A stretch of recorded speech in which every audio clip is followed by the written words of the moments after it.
Salut à tous, une fois n'est pas coutume, je dis ça de façon ironique, une vidéo sur le Moyen-Orient. On en parlera énormément parce que le Moyen-Orient reste une zone géographique dont la portée géopolitique est immense. C'est l'articulation de la route de la soie, c'est l'articulation entre l'Orient et l'Occident. C'est une zone qui va demeurer absolument vitale dans les siècles à venir. Et au Moyen-Orient, eh bien, je voulais parler de deux phénomènes, de deux tendances qui sont à la fois tactiques et stratégiques et qui valaient la peine d'être soulignées. Alors, d'abord, j'ai parlé d'Amazon. On se demandait ce que ça fout au Moyen-Orient, Amazon. Et ce que peu de gens savent, c'est que Jeff Bezos, le patron d'Amazon, s'est mis à dos la monarchie régnante en Arabie Saoudite. Jeff Bezos a maintenant pour ennemi Mohammed Ben Salman et la couronne d'Arabie Saoudite. Et pourquoi? Quelles en sont les preuves? Quelles en sont les raisons?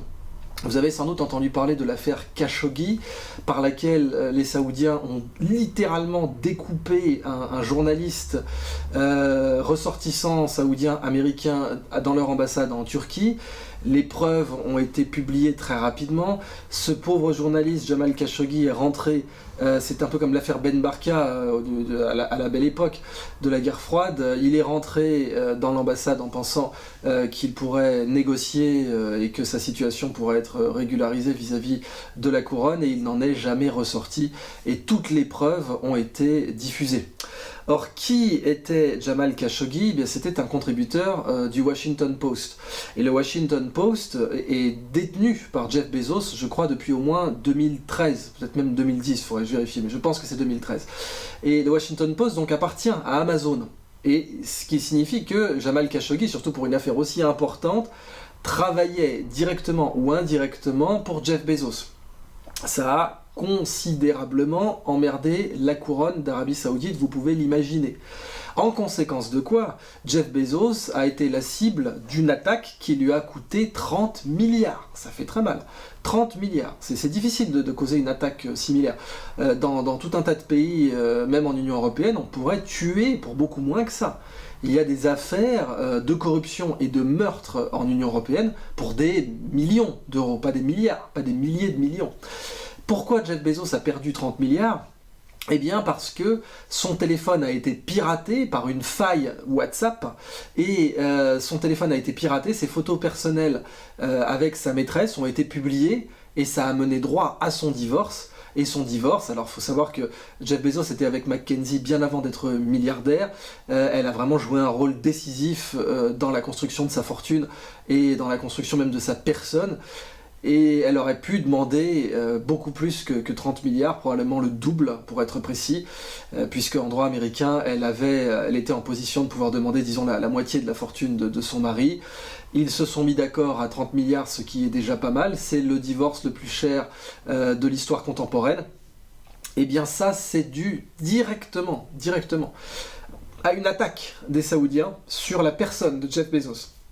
Pas une attaque physique, bien entendu, Trump n'aurait jamais permis une telle chose, mais une attaque en tout cas frontale sur Jeff Bezos, qui, au plan politique des États-Unis, n'a pas d'impact puisque cette richesse reste plus ou moins la même en ce qui concerne les États-Unis d'Amérique. Mackenzie est une ressortissante américaine. Donc Donald Trump avait d'autres chats à fouetter et ne s'y est pas opposé, d'autant que Donald Trump aurait peut-être même pu voir ça avec une certaine bienveillance, parce que Jeff Bezos n'était pas particulièrement un de ses amis. Donc a-t-il fermé les yeux? A-t-il laissé faire? C'est une question en suspens. Quoi qu'il en soit, les Saoudiens ont essayé de faire le plus de mal possible à Jeff Bezos parce que lui avait Khashoggi comme informateur. Et ils ont tué Khashoggi et ils ont dégommé Jeff Bezos autant qu'ils ont pu. Ça, c'est un des premiers points. On oublie à quel point, voilà, même la Silicon Valley peut avoir un impact majeur au Moyen-Orient. Vous avez toujours la société Palantir qui est spécialisée dans l'espionnage, l'analyse de données, et qui travaille énormément au Moyen-Orient, qui essaie de prédire des événements un peu comme dans ce film Minority Report en Irak. Et donc les boîtes de la Silicon Valley en réalité ont un impact majeur au Moyen-Orient. D'ailleurs on le savait depuis les printemps arabes dans lesquels Facebook avait joué un rôle absolument majeur. Donc, premier point de cette vidéo. Le deuxième, c'est sur le déploiement des S-400 russes dans la zone, et à quel point ils changent complètement la donne. On a beaucoup parlé des nouvelles armes russes, alors en particulier de leurs nouveaux missiles, projetés, propulsés par magnéto-hydrodynamique, par la capacité aussi d'embarquer un petit moteur nucléaire, et donc réellement de changer complètement la donne des voies d'attaque par missile. Mais les S-400, et bien sûr les S-500 russes, change peut-être encore plus la donne au Moyen-Orient, pour une raison très simple, c'est que les États-Unis n'attaquent jamais sans couverture aérienne totale. Sans la maîtrise du ciel, les États-Unis ne font absolument rien à grande échelle sur le plan militaire. La dernière fois que les États-Unis ont opéré sans la maîtrise totale du ciel, c'était pendant la bataille des Ardennes, où il y avait ce brouillard bas qui les empêchait d'avoir un appui aérien rapproché. Et le général Patton avait même d'ailleurs fait faire une prière par le chapelain de son armée pour lever ce brouillard, pour demander à Dieu de lever ce brouillard. Le brouillard fut levé, est-ce que c'était grâce au chapelain ou pas, vous ferez chacun votre idée, mais Patton a fait décorer le chapelain pour cette prière.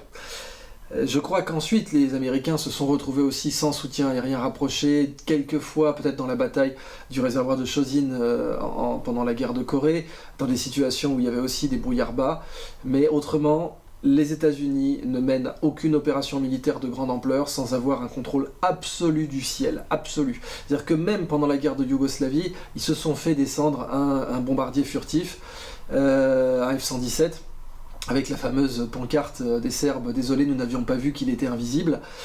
Donc même dans une situation contre une armée beaucoup moins équipée, beaucoup moins entraînée que la leur, ils ont réussi à se faire abattre un avion furtif. Les États-Unis ne veulent absolument pas mener d'opération sans le contrôle total et absolu du ciel.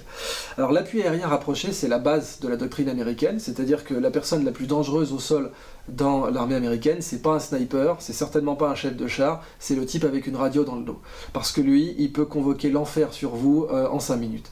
Et pour convoquer l'enfer, il a besoin de la maîtrise du ciel. Donc, avant, les États-Unis avaient investi dans le A-10 Warthog, le fameux Phacocher, le Thunderbolt 2, qui tirait des ogives à l'uranium appauvri de 30 mm, le fameux BRT, c'était le nom, le bruit qu'on donnait au Go Avenger, qui est une rotative géante autour de laquelle l'avion A-10 avait été construit. Un avion très résistant, capable de supporter énormément de punitions, comme il dit. Il pouvait rentrer avec les ailes trouées de partout et continuer à se poser. Un avion qui protège très bien son pilote, mais qui est aujourd'hui beaucoup trop cher à opérer, et pas forcément adapté aux situations contemporaines des Américains. C'est pour ça qu'ils investissent bien davantage sur le Super Tucano de fabrication brésilienne, et c'est pour ça que Boeing a lancé l'acquisition d'Embraer. Cependant d'ailleurs que Airbus avait lancé l'acquisition de Bombardier au Canada, dû à des erreurs de stratégie de Boeing qui ont mis Bombardier dans une situation difficile et qui ont fait que Airbus a pu se présenter comme ce qu'on appelle en finance un chevalier blanc pour racheter Bombardier. Bon. Les Américains donc ont très certainement racheté Embraer uniquement pour avoir le contrôle sur la chaîne de fabrication du Super Tucano, qui est un petit avion d'appui aérien rapproché, beaucoup plus agile, beaucoup plus simple, beaucoup moins cher aussi bien à construire qu'à opérer que le Thunderbolt 2, l'A-10. Et ça vous montre à quel point en réalité le soutien aérien rapproché est en train d'évoluer pour les Américains. La prochaine génération, bien sûr, ce sera par drone, c'est-à-dire qu'on aura la capacité pour n'importe quel soldat quasiment d'être escorté par un drone quelque part, pas loin, qui pourra frapper le champ de bataille dès qu'il aura repéré une cible, et ce drone sera peut-être un jour déployable depuis un sac à dos de la taille d'une radio, que sais-je.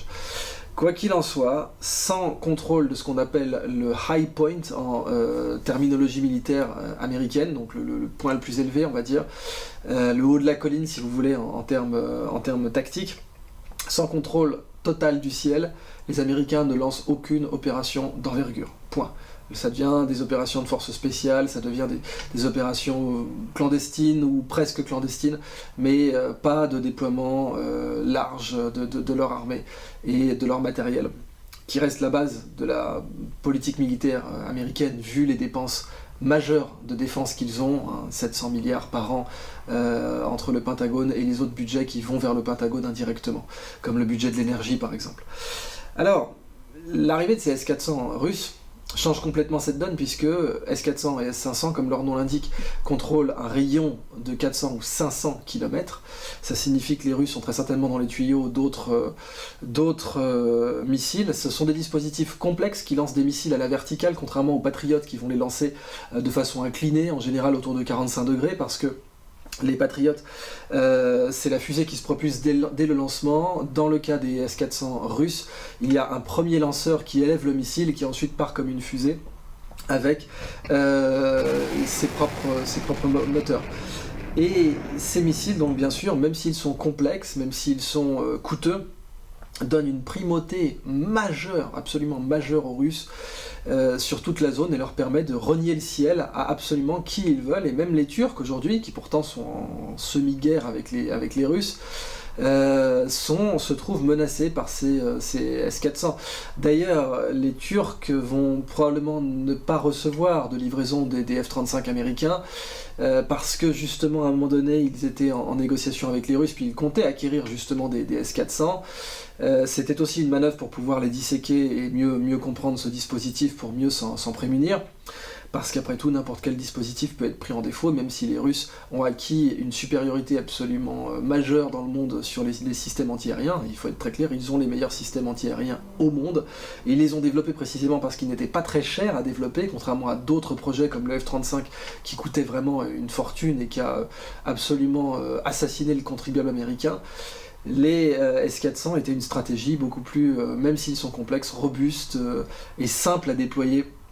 Et c'est pour ça que les Russes ont massivement investi dessus, mais ça change complètement la donne au Moyen-Orient, parce que leur capacité d'interdiction, leur capacité à créer un parapluie pour toute opération à grande échelle est totale, et ce sont bien sûr les leçons qu'ils ont acquises pendant la guerre en Libye qui les ont encouragés à déployer ces systèmes-là. La guerre en Libye, au départ, il s'agissait de procéder à une interdiction aérienne, et donc en réalité d'acquérir la supériorité ou la suprématie totale aérienne sur la Cyrénaïque et la Tripolitaine en Libye. Et puis rapidement, c'est devenu, comme on le savait, comme on s'y attendait, une opération d'invasion avec les conséquences absolument atroces que l'on voit aujourd'hui sur l'état de la Libye. Eh bien, les Russes ont bien compris qu'il fallait empêcher toute opération aérienne au départ, et que la meilleure façon de le faire était de déployer ces dispositifs-là. Ça permet maintenant aux Russes de protéger n'importe quel allié au Moyen-Orient, et ça leur donne un pouvoir politique majeur, puisque n'importe quel chef d'État qui se sentirait menacé par une intervention américaine ou sous leadership américain sait que maintenant il a une alternative de protection russe, et ça relance en fait totalement les mêmes enjeux que la guerre froide. C'est-à-dire que si jamais une nation se rend compte qu'elle prend un risque face à l'équivalent du bloc américain pendant la guerre froide, l'équivalent du bloc de l'Ouest, elle pourra demander la protection de la Russie, parce que ce dispositif a fait ses preuves et que les États-Unis n'ont absolument pas envie de s'y frotter aujourd'hui. Et encore moins les puissances régionales comme la Turquie, comme Israël, comme l'Égypte ou autres. Donc, on ne mesure pas à quel point le déploiement de ces armes russes va avoir un impact gigantesque sur le Moyen-Orient. L'enjeu central de la géopolitique russe reste d'avoir accès à un port en eau chaude, et qui ne soit un accès illimité à un port en eau chaude. Ils ont cet accès techniquement par Sébastopol, mais les Turcs contrôlent totalement bien sûr les Dardanelles, donc les Russes ne peuvent pas réellement avoir un accès illimité aux mers chaudes par ce moyen. Et je tiens d'ailleurs d'une source turque que quand les derniers bâtiments de guerre russes sont passés par les Dardanelles, eh bien il y avait des snipers sur les bateaux russes qui mettaient en joue des cibles en Turquie, quoi, juste pour montrer un peu l'état de tension déjà majeur entre les deux puissances. Et de toute façon, la Turquie et la Russie ont toujours eu des enjeux géopolitiques très fortement divergents. Et ça les a systématiquement amenés à être dans une situation de conflit soit ouvert, soit bouillonnant. Les Russes pourraient avoir, avec la base de Tartous aussi, ou donc avec des bases syriennes, un accès à la Méditerranée, mais là il resterait encore d'une part le canal de Suez qu'ils ne contrôlent pas et le détroit de Gibraltar. Et les Russes n'ont pour l'instant aucune autre possibilité d'accéder à des mers chaudes. Bien sûr, du temps de la guerre froide, un des grands enjeux de l'opération d'Afghanistan, c'était de pouvoir continuer sur le Pakistan, voire sur l'Iran, pour pouvoir avoir un accès aux mers chaudes, ce qui aurait été une catastrophe géopolitique pour les États-Unis. Avec ces S-400, ces S-500 et les nouvelles technologies que les Russes vont déployer dans la zone, eh bien, ils vont clairement se ménager un accès à des routes commerciales, un accès, la capacité d'interdire des opérations de grande échelle, en infligeant des dégâts absolument insupportables à n'importe quel ennemi. Il faut savoir là aussi que dans toutes les guerres israélo-arabes, c'était la maîtrise du ciel qui avait été la plus importante. Je vous renvoie toujours à cette opération Mole Cricket, par laquelle les Israéliens ont détruit au sol les défenses antiaériennes arabes. La capacité à contrôler le ciel au Moyen-Orient est absolument cruciale, et maintenant ce sont les Russes qui contrôlent le ciel. Cependant, on oublie aussi qu'Israël est un allié en fait assez naturel des Russes. Je ferai une vidéo là-dessus. Même si pendant très longtemps, bien sûr, Israël reste armé majoritairement par les États-Unis, et pendant quasiment toute la guerre froide, Israël était un allié beaucoup plus naturel des États-Unis, même si il y a le cas de l'USS Liberty qui a été mitraillé par les Israéliens dans les années 60 et qui était un bâtiment américain. Israël demeure un État qui a une politique totalement indépendante et qui se réserve le droit de changer d'alliance en un clin d'œil. Cependant, il existe en réalité une alliance un peu d'ordre culturel, naturel entre la Russie et l'État d'Israël, parce que d'abord l'État d'Israël est peuplé énormément de binationaux russes, tout simplement. Il y avait énormément d'Ashkénazes en Russie, en Union soviétique, avant la dissolution, et en Russie, qui ont émigré en Israël et qui continuent à être en très bon terme avec la Russie. Et donc de ce simple point de vue-là, les relations entre la Russie et Israël reposent sur une base assez cordiale. Cependant, pendant la guerre froide, il est tout aussi vrai que la quasi-totalité des armes qui ont tué des ressortissants israéliens, soit soldats, soit civils, étaient des armes de fabrication soviétique. Des RPG-7, des Kalachnikov et des MiG-21 ou plus tard les modèles suivants. Donc, c'est vrai aussi que pendant la guerre froide, au début, l'Union soviétique avait été un allié naturel d'Israël. Très rapidement, cette alliance s'est rompue, notamment depuis la crise de Suez. Et puis ensuite, l'Union soviétique s'est redéployée sur tous les États arabes baassistes, pas les États arabes qui étaient enclins à être plutôt alliés de l'OTAN. Je pense notamment à la Jordanie et au Maroc. Mais les États arabes d'inspiration baassiste, comme l'Irak, comme la Syrie, ont étaient les alliés naturels de la Russie, même si c'était beaucoup plus compliqué que des alliances cordiales et totales. Mais la Russie les a armés, les a équipés, parce que c'était des relais d'influence très importants pour eux. Aujourd'hui, la situation est assez différente, et l'État d'Israël ne se sent pas menacé par le déploiement des S-400 en Syrie, alors qu'on aurait pu penser évidemment que pour eux ce fut considéré comme une menace assez existentielle, l'incapacité à intervenir dans un espace aérien aussi grand. En réalité, les S-400 couvrent même la totalité de l'espace aérien israélien, donc ils pourraient intercepter n'importe quel avion israélien. Ce serait bien sûr s'amuser à taquiner une puissance nucléaire, ce qui serait totalement fou, mais on ne peut pas être totalement serein quand on sait que son propre espace aérien est menacé par des missiles qui sont déployés. Eh bien, il se trouve que pour l'instant, les généraux israéliens ne sont pas inquiets de cette disposition, donc ça signifie qu'elle est vraiment orientée vers les relais d'influence américains dans la zone, et ça signifie que la Russie pourrait arriver petit à petit à devenir peut-être la puissance la plus influente politiquement sur l'État d'Israël. Alors ça paraît fou, parce que la Russie n'est pas une superpuissance économique et surtout intellectuelle. Il ne faut pas oublier que ce sont aussi les universités américaines qui créent ce tropisme. Les startups israéliennes veulent être rachetées par Google. Waze était une startup israélienne, elle a été rachetée par Google. Donc on ne devient pas comme ça, on n'acquiert pas comme ça une influence en particulier dans le monde du soft power, de l'influence culturelle, comme ça du jour au lendemain, mais il est clair que un des trophées pour la Russie, ce serait d'être beaucoup plus influente sur sur les affaires et sur la diplomatie israélienne, avec la cerise sur le gâteau, la capacité à médier des accords, puisqu'en réalité, un des facteurs clés de la puissance, c'est pas seulement la capacité à faire la guerre, mais c'est la capacité à faire la paix. Quand un pays est en position d'être l'organisateur d'une conférence de paix qui est couronnée de succès, si la conférence de paix échoue, ça ne sert à rien, mais quand un pays est en position d'être l'organisateur d'une conférence de paix qui marche, alors son pouvoir est faramineux, surtout à notre époque.